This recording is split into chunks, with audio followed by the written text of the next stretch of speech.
네. 네, 오늘 하나님께서 저와 여러분들에게 주시는 말씀은 사도행전 18장 5절에서 18절 말씀이죠. 11절 말씀이죠. 말씀의 능력을 믿고 복음을 전하면 열매를 맺습니다. 이런 제목으로 말씀 전할 때 주의 크신 은혜와 사랑이 곳에 함께하길 원합니다. 네. 우리나라는 사계절이 다 있어서 참 너무 좋다라는 생각을 할 때가 있습니다. 특히 언제 그러냐면 이 봄이 되면 말이죠. 목련이 피고 개나리가 피고 철쭉이 피잖아요. 그죠? 그 외에도 많은 꽃들이 피는데, 그리고 또 여름이 되면 장미가 피고 아카시아 꽃도 피고, 그리고 또 가을이 되면 또 가을 대표하면 코스모스 아닙니까? 그렇죠? 겨울을 대표하는 꽃은 뭘까요? 동백꽃이죠. 그렇죠? 예, 이렇게 철철마다 꽃을 피워주니까 얼마나 좋은지 모릅니다. 이렇게 계절마다 아름다운 꽃이 피는 것을 보면서 어차피 한 세상 살다가 떠날 세상인데, 저와 여러분들 마음을 온유하게 그리고 편안하게 그렇게 가지시고 복음을 전하면서 살면 참 좋겠다, 이런 생각이 듭니다. 하나님이 만드신 자연도 즐기고 복음도 전하고 하나님 나라 백성으로 또 신앙인으로 바르고 정직하게 살다가 하나님 앞에 돌아가 주님을 만나면 얼마나 기쁜 일이겠습니까? 그런 여러분 되시기 바랍니다. 자, 오늘 하나님께서 본문의 말씀을 통해서 다음과 같은 세 가지로 우리에게 은혜를 주셨는데, 그 첫째가 전도자는 말씀에 대한 확신을 가져야 된다는 것이고요. 두 번째는 하나님은 전도자에게 더 큰 은혜와 능력을 주신다는 거죠. 그리고 세 번째는 하나님은 사람을 통해서 열매가 맺히도록 애종하셨다, 이런 말씀이죠.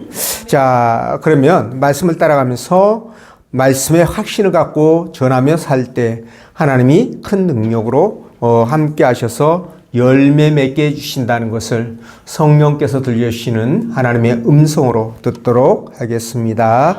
자, 첫째로 전도자는 말씀에 대한 확신을 가져야 된다는 거죠. 5절 말씀 함께 읽어봅니다. 시작. 실라와 디모데가 마게도냐로부터 내려오매 바울이 하나님의 말씀에 붙잡혀 유대인들에게 예수는 그리스도라 밝히 증언하니. 아멘. 자, 바울 일행이 아덴에서 복음을 전하다가 고린도로 내려왔는데요. 그곳에서는 이미 로마에서 쫓겨온 브리스길라 아굴라 부부가 살고 있었죠. 자, 바울이 그들을 만나서 함께 천막을 만드는 일을 하면서 생계를 유지하고, 또 안식일에는 유대인의 회당에 나가서 하나님 말씀을 강론합니다. 자, 바울 일행이 베레아에서 복음을 전할 때 데살로니가에 살고 있던 유대인들이 베레아까지 쳐 들어와서 바울이 전하는 복음을 방해하죠. 그러자 바울이 실라와 디모데를 그곳에 남겨두고 급하게 아덴으로 피신을 하게 되는데요. 실라와 디모데가 없어서 그랬는지 모르겠지만 아덴에서는 전도의 결과가 좋은 결실을 맺지 못했죠. 그래서 조심스럽게 그 고린도로 내려와서 안식일날 해당 중심으로 복음을 전하게 되는데요.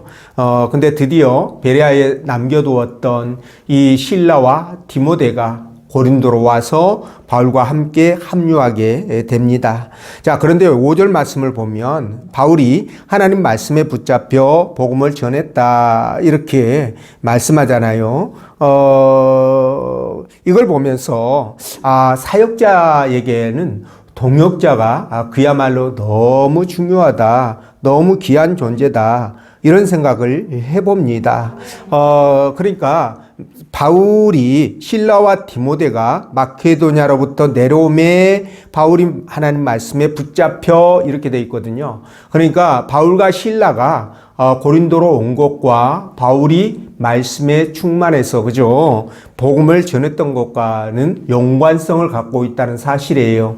그래서 동역자가 그만큼 귀하고 소중하다라는 말씀을 드리는 겁니다. 그래서 우리도 마찬가지죠. 동역자를 돕는 여러 가지 방법들이 있을 거 아니겠습니까? 물질이든 기도든 직접 같이 일을 하던, 이런 어떤 방법이든 간에 이렇게 동역자에게 서로 큰 힘이 되어 주어야 된다. 그래야 그런 것들을 통해서 하나님 나라가 확장되고 교회가 성장하고 그리고 복음이 멀리 더 전파가 될 수 있다는 거죠. 그런 일에 여러분들이 힘을 내주기를 더 부탁을 드리고요. 자, 사도 바울이 하나님 말씀에 붙잡혀 복음을 전했다는 것은 사실 전혀 새로운 게 아닙니다. 그죠? 그는 이미 복음을 전할 때 항상 성령이 충만해서 복음을 전했다고 우리가 봐야 되겠죠. 그 결과 많은 사람들이 복음을 받아들이고 회심하는 역사가 있었습니다.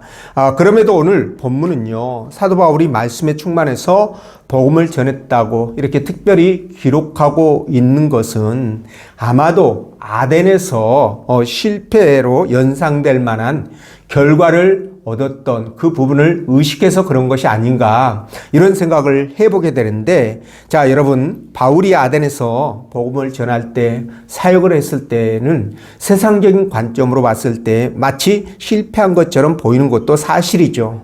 왜냐하면 그 아덴에 있던 이 사람들이 너무도 완고했어요. 그들은 자신들의 지적인 것과 철학적인 그 부분을 너무 이거를 우월감을 갖고 있었기 때문에 그래서 복음이 들어갈 만한 여지가 적었다 이렇게 생각이 듭니다. 그러나 바울도 전혀 문제가 없었다고 보지는 않습니다. 왜냐하면 아덴에서의 전도는요, 그 핵심 주제가 하나님이 창조주가 되신다는 것과 그리고 예수 그리스도께서 죽으셨다가 부활하셨다는 것, 이것을 핵심으로 증거를 했거든요. 굉장히 올바른 증거죠. 예, 그럼에도 아덴의 사람들은 이 학문적인 풍토 그리고 철학적인 우월주의를 의식해서 이 사도 바울이 지나치게 헬라인들에게 사변적으로 복음을 전했다라는 그런 평가를 받고 있는 것도 사실이거든요. 자, 이렇게 바울이 헬라 철학을 의식해서 복음을 전한 결과는 어떻게 됐느냐? 미미했다. 그 결과 자체는 굉장히 미미했다라는 거지요. 자, 그러니까 아덴에서 바울의 전도는 사람들에게 말과 지혜로 했다라고 볼 수가 있는 겁니다. 자, 그런데 고린도에서 사도 바울은 그럼 어떻게 복음을 전했느냐? 그것과는 전혀 다르죠. 사도 바울은 고린도에서 전할 때 말과 지혜를 의지하지 않았다라고 얘기를 합니다. 그가 고린도에서 복음을 전할 때 어떻게 전했는지를 고린도전서 2장 1절과 2절 말씀에 기록해 두었는데요. 이렇게 돼 있죠. 말과 지혜의 아름다운 것으로 하지 않고 오직 하나님의 말씀에 붙잡혀 예수 그리스도와 그의 십자가만을 전했노라 라고 말씀하거든요. 그러면 여러분, 아덴에서는 여러분 말과 지혜로 전도를 했다라는 것이 간접적으로 느껴지는 부분이에요. 그래서 그게 실패의 원인으로 작용을 하지 않았느냐 이렇게 생각을 하는 겁니다. 자, 여러분, 이것이 무엇을 말하냐면, 자, 사도 바울이 지금부터는 뭡니까? 복음을 전할 때 오직 하나님 말씀에 붙들려서 복음을 전하고 성령 충만해서 복음을 전하겠다라는 그런 확신을 그가 갖게 된다는 것을 우리가 알 수가 있는 거예요. 오직 하나님의 능력을 확실하게 신뢰하고 믿고 복음을 전하겠다라는 그런 의지가 읽혀지는 대목이라는 겁니다. 그렇죠? 그래서 고린도전서 2장 4절 5절에서도 이렇게 말씀합니다. 내 말과 내 전도함이 설득력 있는 지혜의 말로 하지 아니하고, 설득력 있는 지혜의 말, 그러니까 내가 가지고 있는 여러 학식들이나 지식들을, 경험들을 총동원해서 전도자에게 확신을 주기 위하여 여러 말로 이렇게 말하는 거, 그걸 말하겠죠. 이렇게 하지 않고 다만 성령의 나타나심과 능력으로 하여, 성령의 나타나심과 능력으로만 복음을 전했다는 거죠. 그래서 너희 믿음의 사람의 지혜에 있지 아니하고 다만 하나님의 능력에 있게 하게 하려 하였노라. 그러니까 복음을 전했을 때 그 듣는 사람들이 회심할 거 아니겠어요? 회심하는 사람들이 분명히 있을 거란 말입니다. 근데 그 회심하는 사람들은 복음 전도자의 말이나 지혜로 설득돼 가지고 회심하는 것이 아니라 그 이면에 뭐예요? 하나님의 말씀의 능력이 역사해서 그들이 회심하게 된다는 거예요. 이걸 지금 얘기하는 겁니다. 굉장히 중요한 내용이죠. 그렇죠? 굉장히 중요한 거예요. 그래서 말이죠. 이런 말씀의 능력을 저와 여러분들도 우리 삶 가운데서 믿고 그것을 확신하고 살아가야 된다는 겁니다. 하나님의 말씀에 능력이 있다는 것을 믿느냐 믿지 못하느냐는 우리 삶에 이것이 전반적으로 굉장히 드러날 수밖에 없는 겁니다, 여러분. 말씀을 믿는 자와 믿지 않는 자는 행동 자체가 달라지겠죠. 네, 그래서 여러분 이렇게 말씀을 믿어야 되고 믿으면 이제 확신을 가져야 된다는 거죠. 그렇죠? 이 확신의 바탕 위에 우리가 서야 온전한 신앙생활을 해나갈 수 있어요. 복음을 전할 때도 확신 있게 자신 있게 증거할 수가 있는 겁니다. 이런 부분들이 있기 때문에 먼저 무엇보다도 우리가 말씀의 확신에 서야 된다는 거예요. 물론 우리가 복음을 전할 때 언변 중요하죠. 말 잘하는 거 이것도 굉장히 중요합니다. 기술, 재주 이런 거 굉장히 중요합니다. 그러나 이것들보다 더 중요한 것은 이거는 하적인 부분이고 정말 최상의 것은 하나님의 말씀이라는 것을 다시 한번 우리가 깨달아야 된다는 거죠. 아덴에서 실패는 바울이 말과 지혜로 했기 때문에, 그죠? 고린도에서의 성공은 하나님의 능력에, 말씀의 능력에 의지했기 때문에, 성령에 의지했기 때문이라는 것을 우리에게 알려주고 있는 것입니다. 그렇죠. 그래서 저와 여러분들이 정말 세상에서 신앙인으로서 악한 것들을 대적하면서 바르고 정직하고 진실하게 살아가기 위해서는 이런 말씀의 능력들을 확신하고 성령의 충만함을 덧입어야 된다. 이렇게 되면 저와 여러분들이 정말 무적의 신앙이 되겠죠. 자, 신앙인의 무기가 되는 이 복음이나 말씀은 사실 세상 사람들이 볼 때요, 별로 신뢰가 안 갑니다. 그들이 성경을 보면서 회심하지 못하는 것도 그 이유겠죠. 그렇죠? 자, 그런데 그들이 신뢰를 갖지 못하는 이유가 뭐냐면, 여러분, 이 구원이라는 엄청난 것을 받기 위해서는 여러분, 우리 상식적으로 사람들의 보통 상식으로는 그만한 대가를 지불해야 되죠. 예를 들어서 여러분들이 가지고 있는 재산 전부를 오늘 하루 먹을 것만 놔두고 갖다 바친다든가, 그죠? 안 그러면 여러분들이 60kg, 80kg짜리 쌀가마니 하나를 메고 서울 부산을 왕복을 해야 된다든가, 그런 대가를 지불해야 되지 않겠어요. 그런데 성경은 뭐라고 얘기합니까? 예수님께서 나를 위해서 십자가에 돌아가셨다는 그 사실을 마음으로 믿고 입으로 시인하기만 하면 구원을 받게 된다라고 말씀하잖아요. 그죠? 그러니까 이게 잘 이해가 안 되고 이게 너무 믿어지지 않는 거예요. 오히려 쉬우니까, 단순하니까 안 믿어지는 겁니다. 대가가 없으니까. 그렇지 않아요?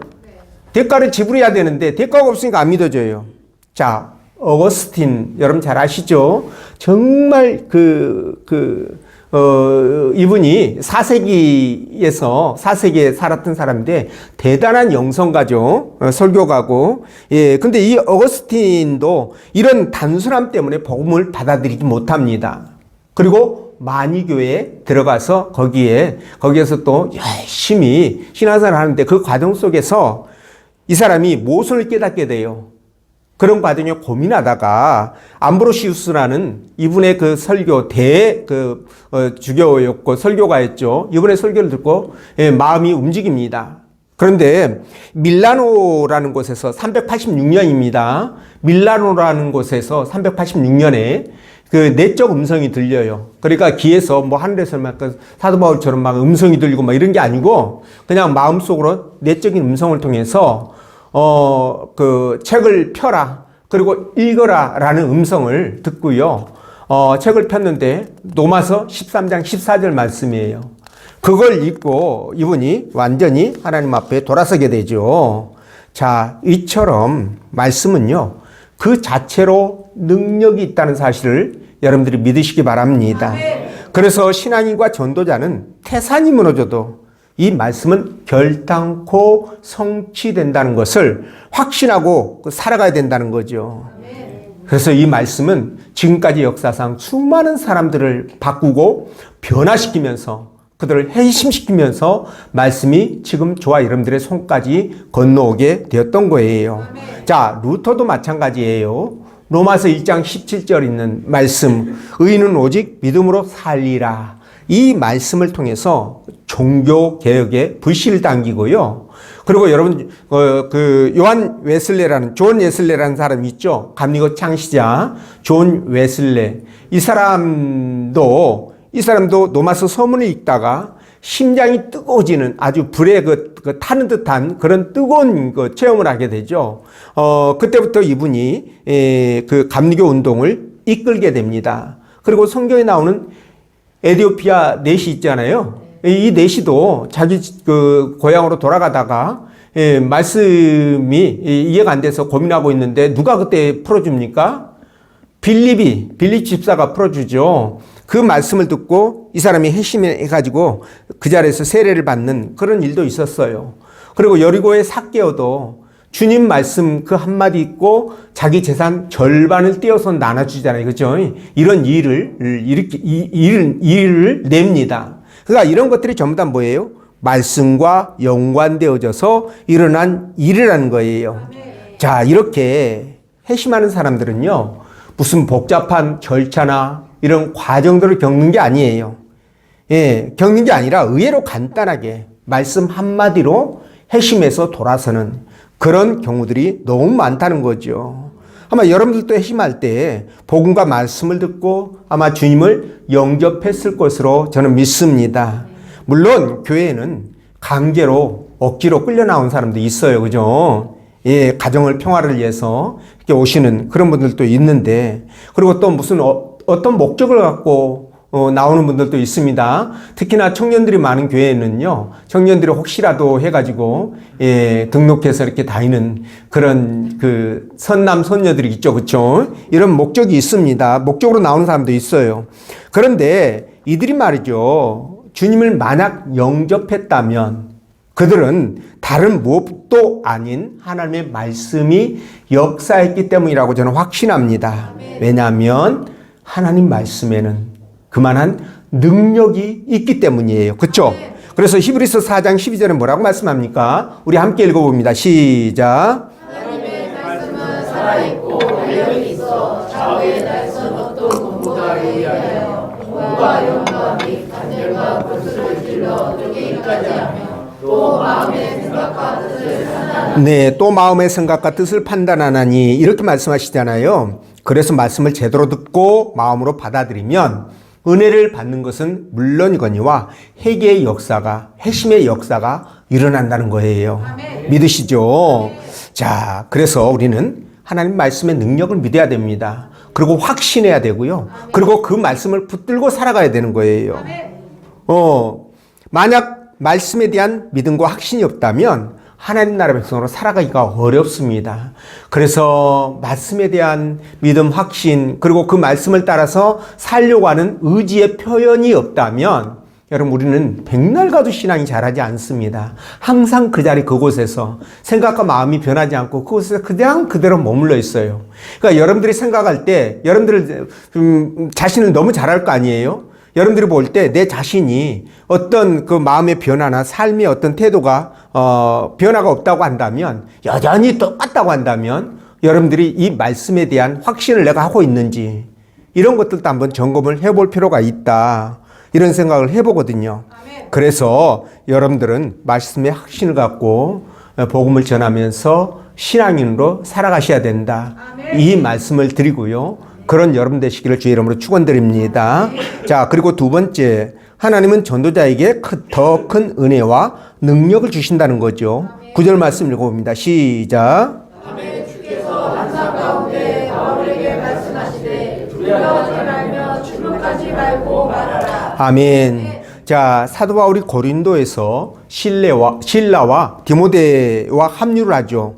그런 후 성령이 충만해서 복음을 전하자 해당장 그리스보와 수많은 성경에 그렇게 나왔습니다. 수많은 고린도인들이, 그죠? 주를 믿고 세례를 받는 역사가 일어났다, 이렇게 기록하고 있는데요. 자, 이런 역사 속에 주님이 밤에 환상 중에 사도 바울을 찾아오죠.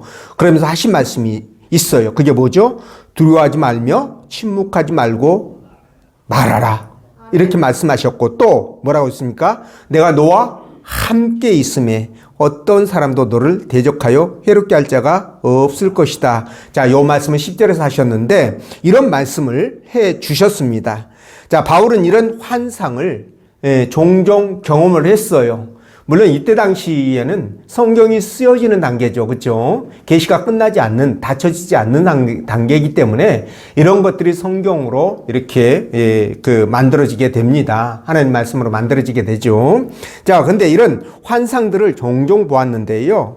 드로아에 있을 때에도 마케도니아에서 환상 중에, 그죠? 천사가 글로 오라고 손짓을 하잖아요. 이렇게 오라고. 아마 이렇게 했을 것 같아요. 그렇죠?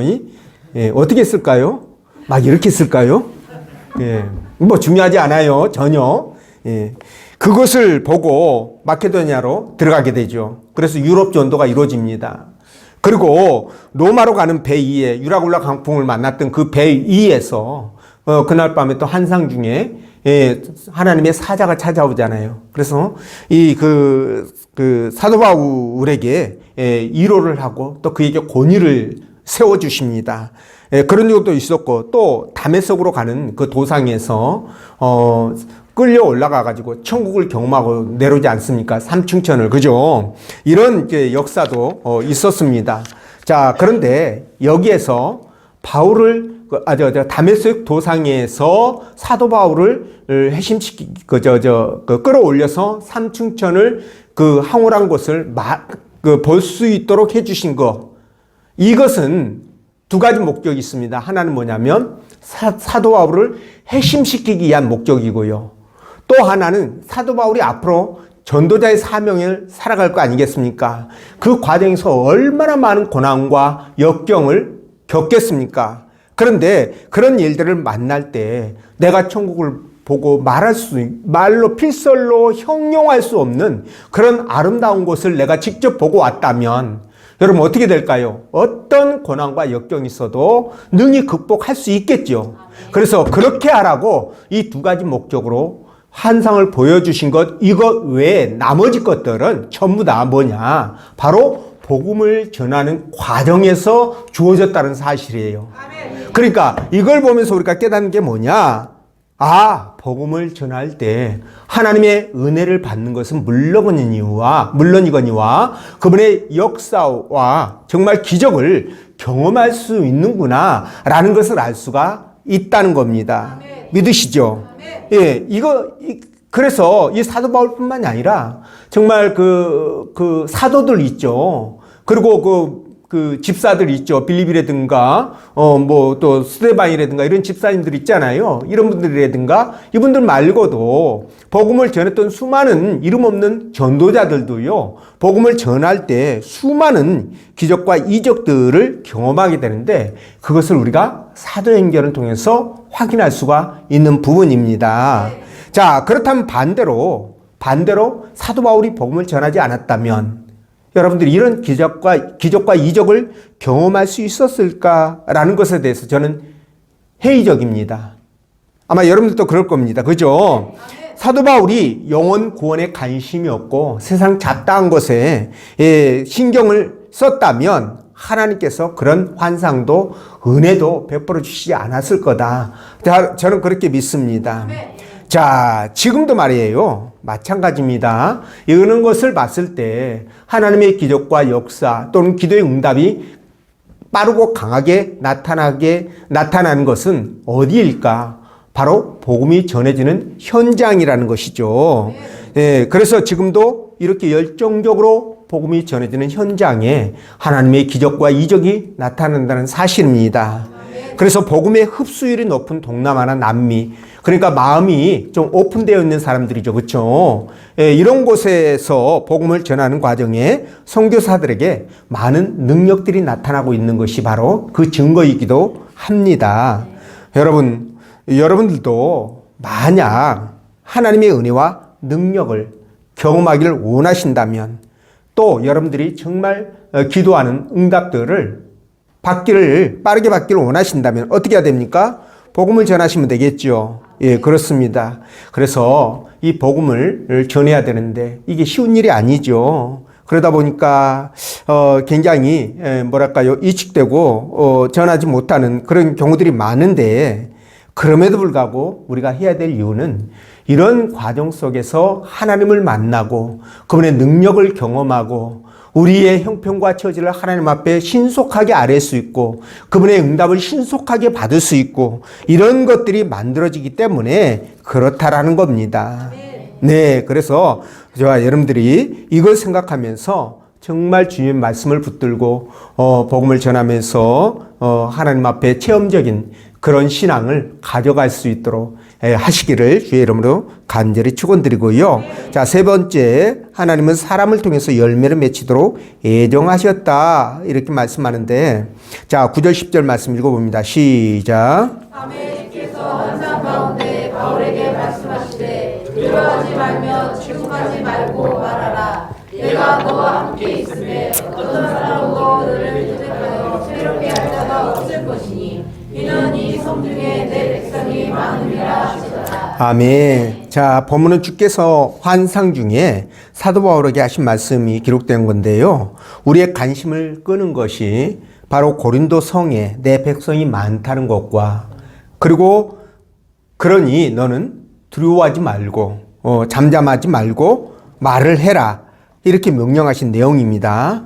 자, 여기에서 고린도 성에 내 백성이 많다라는 것이 우리의 관심을 끄는데요. 자, 여러분, 고린도 성에 내 백성이 많다는 게 무슨 뜻일까요? 자, 우리 두 가지로 생각해 볼 수 있습니다. 여러분들의 생각을 구해 봅니다. 하나는 사도 바울이 이곳에 도착하기 전에 누군가가 와서 복음을 전해 가지고 고린도 외에 많은 사람들이 회심해 가지고 예수 믿는 사람들이 있었다라고 생각해 볼 수 있고요. 또 하나는 뭐냐? 복음을 전하면 듣고 구원받기로 작정된 사람들이 많이 있다. 이 두 가지예요. 자, 여러분들 중에서 어떤 생각이 맞을 것 같습니까? 전자일까요? 후자일까요? 네, 그렇습니다. 여러분들은 말씀을 원체 많이 듣다 보니까 이제 말씀에 관한 믿음의 문이 열려가지고, 그죠? 네, 후자입니다. 후자를 얘기합니다. 언어의 뜻도 아직까지 복음을 듣지 못했으나 듣기만 하면 그들이 믿고 구원에 이를 자를 얘기를 하는 겁니다. 자, 이 말씀은 여러분 무엇을 우리에게 말해줍니까? 구원받는 것이 자신의 어떤 의지나 결단에 의해서가 아니라, 뭐에 의해다? 뭐에 의해서 이루어진다? 하나님의 주권적 섭리에 의해서 태초부터 구원받기로 작정된 그 섭리에 의해서 이루어진다는 것을 알 수가 있습니다. 물론 여러분 내 의지나 결단에 따라서도 여러분 교회에 나올 수 있어요. 근데 여러분 교회 나온다고 해가지고 전부 다 구원을 받았냐? 그건 아닙니다. 교회 나왔지만 내 의지와 결단에 의해서 나왔지만 돌아가는, 의지와 결단에 의해서 나오게 되면 돌아가게 되죠. 거의 돌아가게 됩니다. 그런데 하나님의 애정에 의한 섭리에 의해서 이루어진 거라고 한다면 쭉 하나님의 은혜 안에 살아가게 되겠죠. 이런 부분들이 있습니다. 자, 그래서 너는 두려워하지 말고 침묵하지 말고 복음을 전하라 이렇게 말씀하는 거예요. 왜냐하면 그들을 구원해야 되기 때문에. 그죠? 자, 근데 여기에서 지금까지 많은 사람들이 고민해온 두 가지 숙제가 여기에 담겨 있습니다. 그게 뭐냐면 하나는 하나님의 애정, 그죠? 이 애정을 얘기하는 것이고 하나는 인간의 자유의지를 얘기하는 겁니다. 자, 이 두 가지 부분이 여기에 들어있는데, 자, 여기에서 하나님의 애정을 강조하면 인간의 의지와 노력이 약화되는 그런 부분이 있어요. 그리고 인간의 자유의지를 강조하면 하나님의 애정과 주권과 선택 이런 것들이 약화되는 문제가 발생합니다. 꼭 희소 같죠, 그렇죠? 이런 문제가 생겨가지고 어떻게 이거를 밸런스를 잘 맞춰야 될 것인가, 이게 이제 고민이거든요. 근데 자, 그 중에 하나가 또 있어요. 문제가 뭐냐? 자, 여러분 제가 말씀 들어볼게 생각해 보십시오. 하나님이 구원받을 자를 이미 애정하셨다면, 태초에, 그죠? 애정하셨다면 우리가 복음을 전하지 않아도 때가 되면 그들이 예수를 믿을 테고, 그러면 그들이 구원받을 테니까 우리가 굳이 복음을 전할 이유가 없지 않느냐, 이런 생각을 해보는 거예요. 그렇지 않습니까? 자, 이 관점에서 이제 복음 전하기 싫은 사람들은 그죠? 그러니까 할 필요 없다. 아니다. 그래도 복음을 전하면 힘이 생기고 은혜가 넘치고 기적을 경험하고, 그러니까 전해야 되겠다 그러신 분들은 그래도 전해야 된다, 뭐 이렇게 생각을 할 것 같아요. 예, 근데 이것에 대해서, 그러니까 하나님의 주권과 애정에 대해서 많은 깨달음을 갖고 있는, 아마 이 분야에 대해서는 최고가 아닐까 생각하는데, 이분이 누구냐? 바로 칼빈입니다. 예, 칼빈인데, 깔뱅이라고도 하는데요. 이분이 뭐라고 얘기했냐면, 하나님은 전도를 통해서 사람이 구원받도록 예정하셨다, 이렇게 말씀하셔요. 아멘. 전도를 통해서 예정받게 하셨다. 아멘. 여러분, 좀 어떻습니까, 여러분? 예정을 하셨는데 다른 사람의 전도를 통해서 그 영혼을 구원하도록 세팅했다는 거예요. 근데 그게 맞는 것 같아요. 오늘 말씀을 봐도 고린도 성에 내 백성이 많아. 근데 그들은 아직 주님을 몰라. 그래서 아직 구원에 이르지 못했어. 근데 그러니까 너는 가가지고 그들에게 두려워하지 말고 잠잠하지 말고 외치라, 그렇게 얘기하잖아요. 그래서 내 백성을 만들라라고 얘기를 합니다. 이런 의미를 생각한다면 여러분, 이 전도를 통해서 사람을 구원하도록 하는 것이 맞다는 생각을 할 수밖에 없는 거예요. 근데 칼빈이 여러분 그렇게 주장하는데 어떤 성경 구절을 인용하라느냐? 자, 이 내용이에요. 예, 고린도전서 1장 21절에 하나님께서 전도에 미련한 것으로 믿는 자들을 구원하시기를 기뻐하셨다. 그러니까 구원을 해야 되는데 여러분, 전도를 통해서 구원한다는 겁니다. 우리의 전도를 통해서. 이해가 되시죠? 자, 여러분들 중에 나는 예수도 모르고 하나님도 모르고 교회도 몰라, 아무것도 몰라. 그런데 여러분들이 그런 상태에서 교회를 나오신 분 계신가요? 구원받기 위해서 교회 나오신 분들은 안 계시죠? 아마 모르긴 해도 누군가에게 복음에 대해서 지나가든 어쨌든 들었을 것이고, 아니면은 길에 날아다니는 전도지를 듣고 읽다가 또 이렇게 거기에 또 스파킹 돼가지고 교회를 나오신 분도 아마 있을 겁니다. 그러니까 누군가의 전도 위에서 그렇게 나왔다라는 거죠. 이해가 되시죠? 그래서 하나님은 이런 전도를 통해서, 우리의 전도를 통해서 영혼이 구원받는 것이라는 거죠. 그래서 우리가 복음을 전하는 거예요. 그런데 우리가 이걸 안다면, 예를 들어서 하나님이 예정을 해 놓으신 사람이다, 아니다, 이걸 알 수만 있다면 어떻게 될까요? 백전백승이겠죠. 그렇죠? 딱 예정되어 있는 사람 딱 찾아가가지고 복음을 전하면 믿을까요, 안 믿을까요? 믿죠. 근데 여기서도 문제가 있긴 해요. 왜냐하면 때가 아직 안 된 사람이 있을 거 아니에요? 내가 몇 년 몇월 이렇게 교회 나가기로 이렇게 작정됐다면, 여러분, 그때 이렇게 딱 집어서 한다면 100%지만, 그렇지 않는다면 때가 될 때까지 기다려야 될 거 아니겠어요? 그런 부분도 있긴 하지만, 어쨌든 우리가 복음을 전하는 것은 불특정 다수에게, 그죠? 하나님께서 예정했을지 모르기 때문에 그 예정의 사람을 놓치지 않게 하여 전하는 것이 되는 거예요. 이해가 되죠? 이런 부분이 있습니다. 그리고 로마서 10장 14, 15절에 이렇게 말씀합니다. 그런즉 그들이 믿지 아니하는 일을 어찌 부르리요? 듣지도 못한 일을 어찌 믿으리요? 전파하는 자가 없이 어찌 들으리요? 보내심을 받지 아니하였으면 어찌 전파하리요? 이거 무슨 말이에요? 뭐 복잡하게 기록해냈는데, 복음 전하지 않으면 듣지 못하고 구원받지 못한다, 이 말 아닙니까? 그렇죠? 그걸 지금 이렇게 조금 어렵게 설명을 해놨습니다.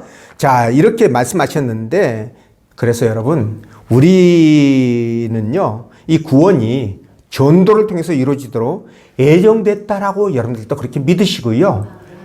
그렇게 생각하시고 복음을 전하셔야 된다는 거예요. 자, 같은 맥락에서 야곱 있죠, 야곱. 이 야곱은 하나님이 굉장히 축복을 많이 하셨잖아요. 구속사의 정통 계보로 세워서 그를 통하여 그를 통해서 12지파가 나오도록 그렇게 하셨습니다. 그럼에도 불구하고 동시에 삼촌 나반에게 가서 무려 20년 동안이나 죽을 고생을 해가며 그렇게 열심히 일을 한 다음에 고생한 다음에 고향으로 돌아오게 하지 않았습니까? 이런 부분도 있고, 또 하나님이 가나안 땅을 이스라엘 백성들에게 주셨지만 그들이 그 이스라엘 땅을 가나안 땅을 그들의 땅으로 만들기 위해서는 죽음을 각오하고 죽기까지 피 흘리는 그런 싸움을 통해서 그 땅을 얻게 하신 거예요.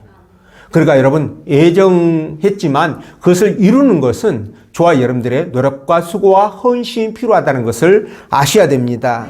그죠? 자, 이렇게 하신 이유가 뭘까? 안 주신다고 그랬으면 딱 줘버리고 전도 하지 않아도 교회 다 들어오게 하고 이러면 얼마나 좋을까?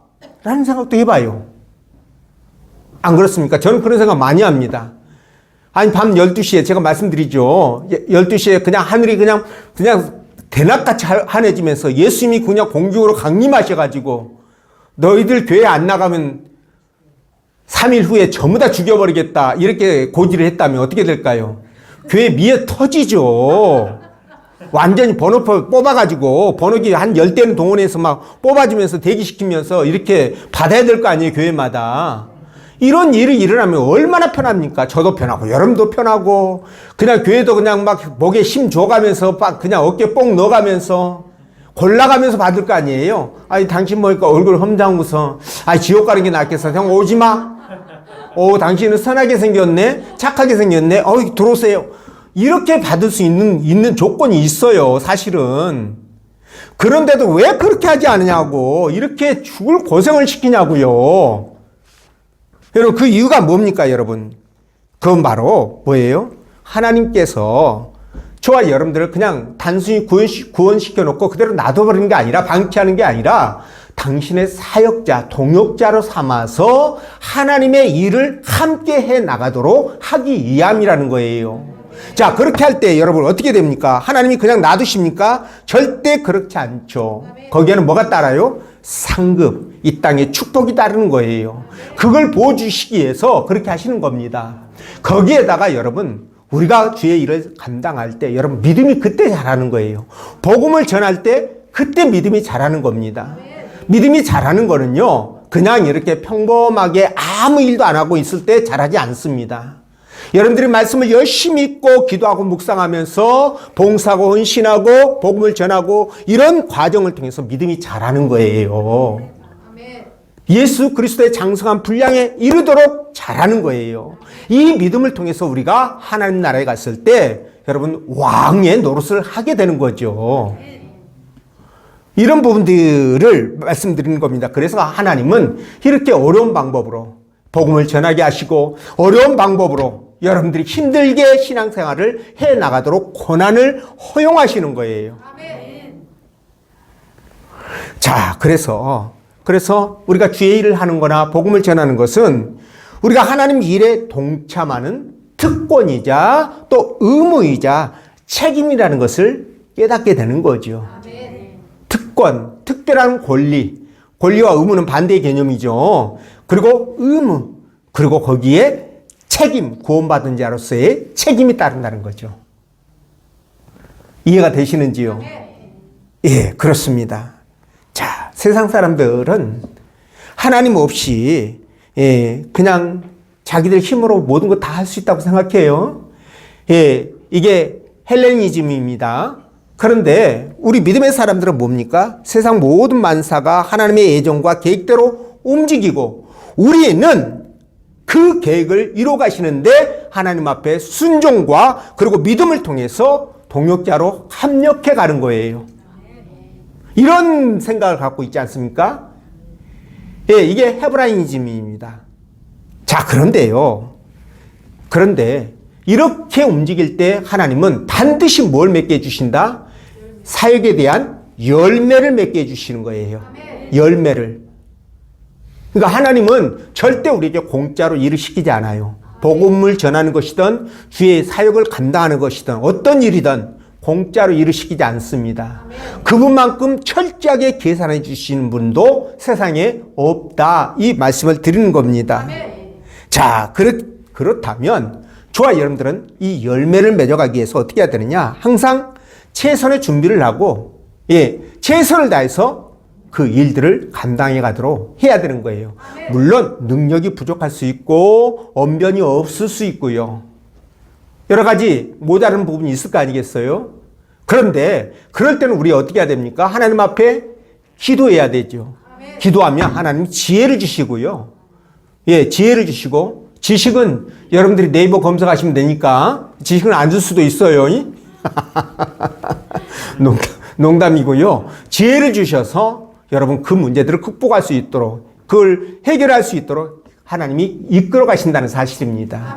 그러니까 여러분들은 오늘 고린도성에 택한 백성들이 많은데 그걸 뭐예요? 그들에게 가서 두려워하지 말고 입을 잠잠히 잊지 말고 그냥 백설공주처럼, 백성으로 여기다 쓰면 안 되죠. 그렇게 해가지고 복음을 전해서 그들을 내 백성으로 만드시라는 거예요. 확증을 시키라는 거예요. 그 일을 저와 여러분들에게 주셨다는 겁니다. 그래서 우리도 주변에 구원받기로 작정된 사람들에게 두려워하지 말며 침묵하지 말고 말해야 되고, 또 주의 일을 감당할 때 여러분들이나 저나 열정을 가지고 힘써서 애써서 주의 일을 감당해 가야 된다, 이 말씀을 드립니다. 그래서 하나님 앞에 큰 복을 받는 여러분 되시기를 주의 이름으로 축원드립니다. 기도합니다.